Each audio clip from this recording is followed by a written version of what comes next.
Hey there, today I'm going to show you how to replace the trunk strut, or as some call it, the fifth door strut. I know it might seem pretty straightforward, but trust me, there are some interesting and not so obvious details to consider. So let's start with why I even decided to tackle this in the first place. During winter, I started noticing that in really cold temperatures, we're talking about 20 degrees below zero or colder by Belarusian standards, the trunk struts were struggling to open the trunk. It was obvious they were getting worn out, and I often had to give them a hand to help open the trunk. Now, if I had just left it alone, everything probably would have been fine, or at least stayed the same.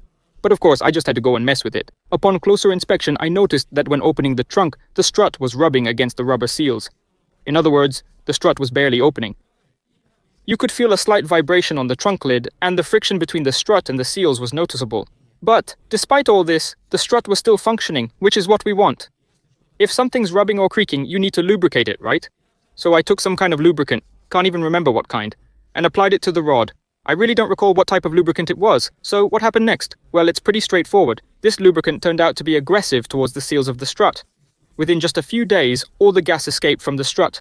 I actually heard its final gasp, so to speak. One day, I came and opened the trunk, and I heard this hissing sound. As I listened closer, I realized it was the trunk lid strut that had almost fallen on my head. With one strut gone, the trunk wouldn't stay closed anymore. Soon after, the second strut broke too. That's basically how it all went down.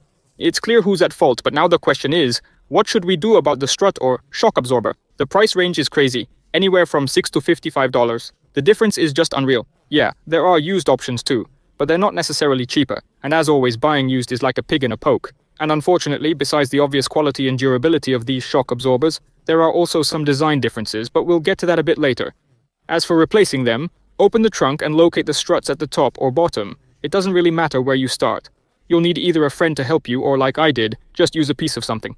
Any stick or tube will do. The point is, you need to prop open the trunk. You can do this various ways, even with a shovel handle if you have to. It's up to you. Just pry up this small metal tab and pull out the strut. The installation process is similar. This is what my old strut looks like.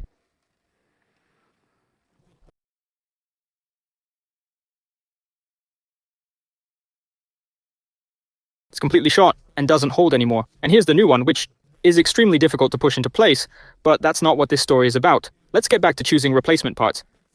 Since the prices seemed ridiculously high to me, I cheaped out and bought one of the least expensive brands, Nakayama. It's supposed to be Japanese, but it's actually made in China. However, that's not the point. You might ask what's wrong with it. Well, look at how the old strut used to work. That is, the lid opened smoothly, initially quickly, and towards the end it slowed down a bit once more, like this. This is how it should be, well, or approximately like this. This is how it became with the new strut. Basically, it has enough strength and you have to directly hold it with your hands, otherwise the lid really bangs as it opens. In a word, it's not entirely pleasant. If needed, the original part number is on your screen. And I repeat, I bought it on Kayamo for around $6.